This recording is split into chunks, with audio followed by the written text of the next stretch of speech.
Hello guys, welcome back to my YouTube channel. So in this video we will see how we can implement identity framework code in our web API project, and this is a very simple web API project. Okay, and before starting this video I did a few web basic things, okay, so that our time won't get delay. Okay, so first in the app settings uh, I set up my connection string.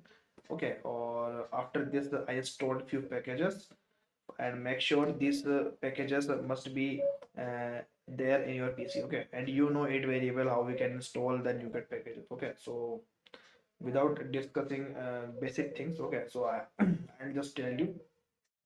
First, you have to install Microsoft ASP.NET Core Identity Entity Framework Core. Okay, and make sure that the all packages related to the entity framework core should be same. Okay, like version should be same. Okay, so here you can see that I have installed all four packages in the 8.0.20. Okay, and because these all these packages are related to the entity framework. Okay, so you have to install entity framework core. After this you have to install entity framework core SQL server, then you have to install entity framework core tools. Then after this you have to install ASP.NET Core entity framework core. Okay, so all these packages you have to install in your project, or and with the same version type. Okay, and after this we will do few more things, and within few steps we will uh, do it successfully. So while you working with the users related thing, like for login purpose, registration purpose, or password changes, or this kind of things we can do in the identity framework core. Okay, and it makes our code very simple, and within one line we can create a new user. These kind of things we can do with the identity framework core. Or the thing is that this framework is very popular in the today's project as well. Okay, so without getting any detail, let's get started with the main session of this topic. So, so as you can see, there are two empty folders. First is data, and second is models. Okay, so first let me create a new model. Okay, so let's see how we can create a new model.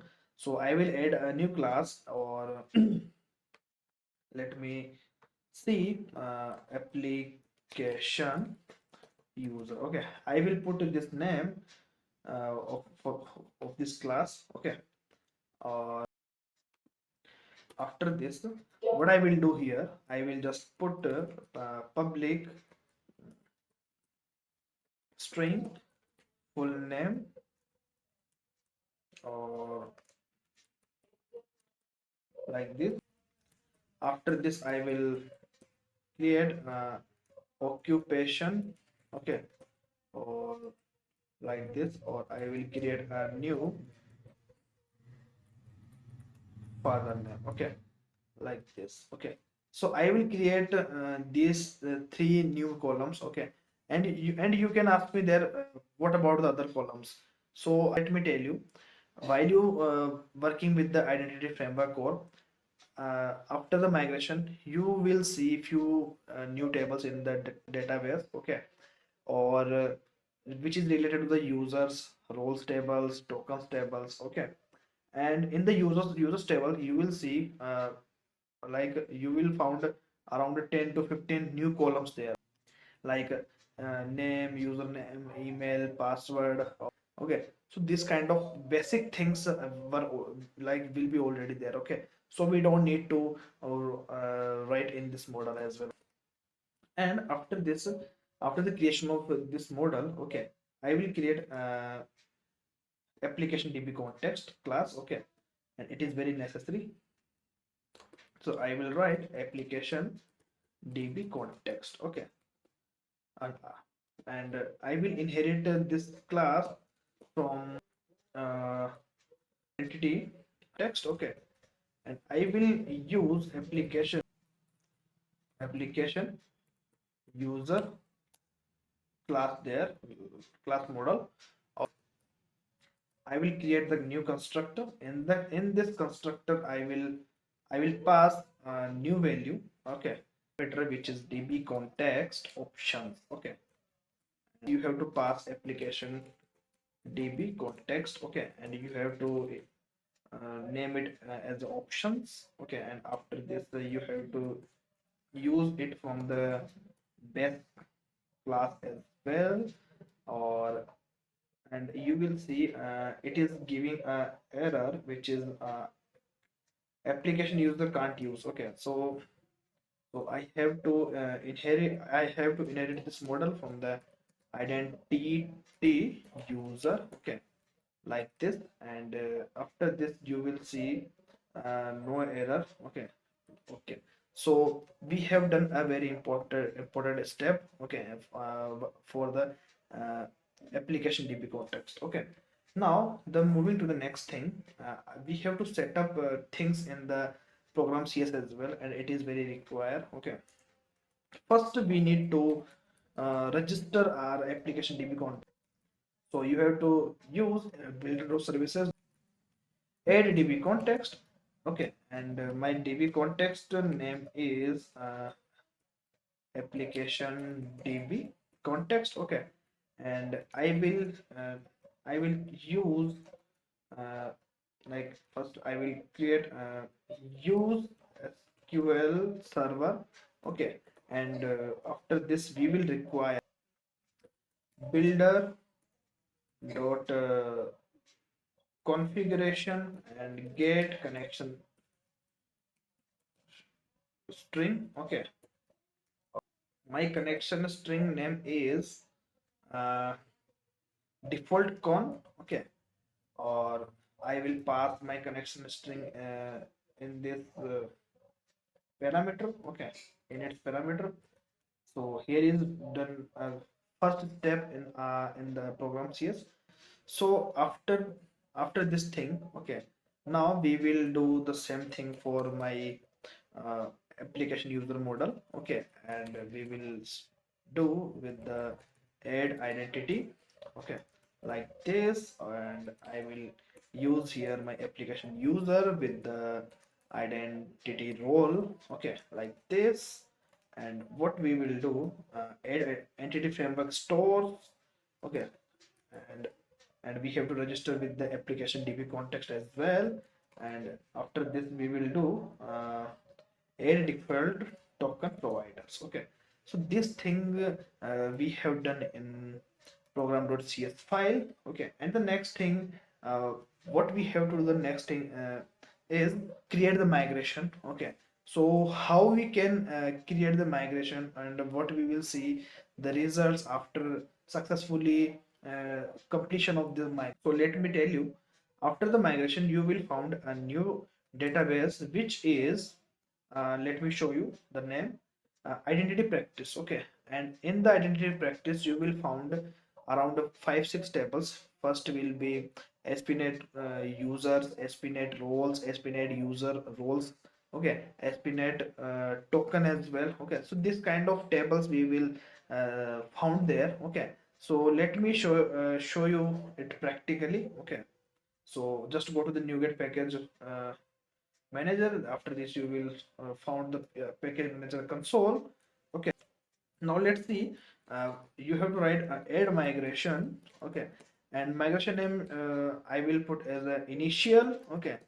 Just press enter, and it is doing it, like it is starting the building process of migration, okay. And within few seconds my new migration will be created there, okay. And after this we will the changes will be reflected in the database as well, okay. Migration is created there, okay.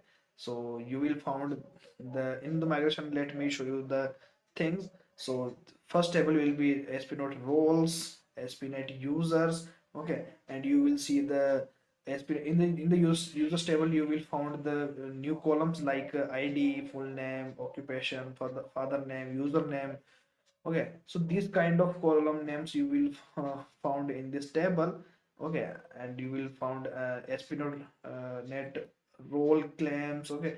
So all these tables you will found, okay. And it is like it is done automatically, okay.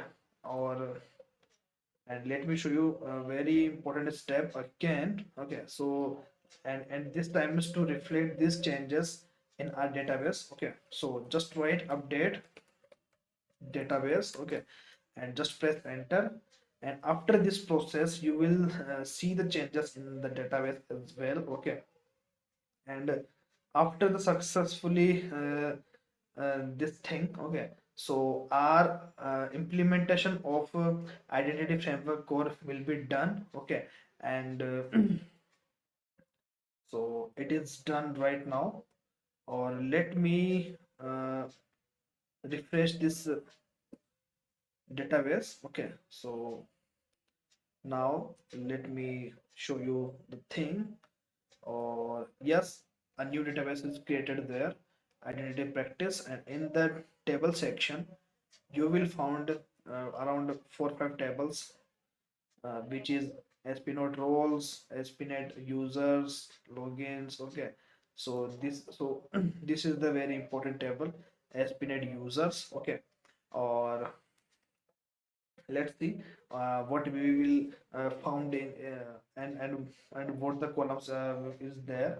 So occupation, father name, username, or this kind of columns is available there. Okay, so here in this way we can uh, implement our identity framework core uh, in the web API project. Okay, so it is the very quick process, and within quick step we can implement this identity framework in in a 5 minutes. Okay, and right now I want to go with the code section. Okay, my purpose is to tell you that how we can implement this thing and how we can start with the identity framework core. Okay, in our web API project. Okay, so it is this initial phase, and it is a very like installation phase of the identity framework. Okay, so thank you for watching this video for till here. And guys, I just want to remind you that please subscribe my YouTube channel and share this video to your friends or colleagues or network as well, and hit the like button. And I just want to remind you that I have created an Instagram page, and you will find me there with the username of F2 with Rohan, and with the same username you will find me on Twitter as well. And then in the previous slide you have seen my LinkedIn profile URL, and just add me in your connection. And if you have any queries and any doubts related to the .NET or SQL, so you can ask me there as well. Okay, and guys, I just want to tell you a very important update that our Docker or our Docker playlist is already going there, and part 3 is live also. Okay, and if you feel that you have to learn Docker with the ASP.NET Core, okay, deployment of ASP.NET Core, so you should start watching the playlist. Okay, and part 4 is coming soon. Okay, so don't worry, I am working on the on that video. Okay, or the thing is that SQL playlist is also going there. Okay, and you can start it from the basics. Okay, from the part 1 you will found very important, like all the videos are very important for you as well. Okay, so thank you for watching this video till here, and thank you guys. Okay, so till then, take care guys, bye bye, have a good day.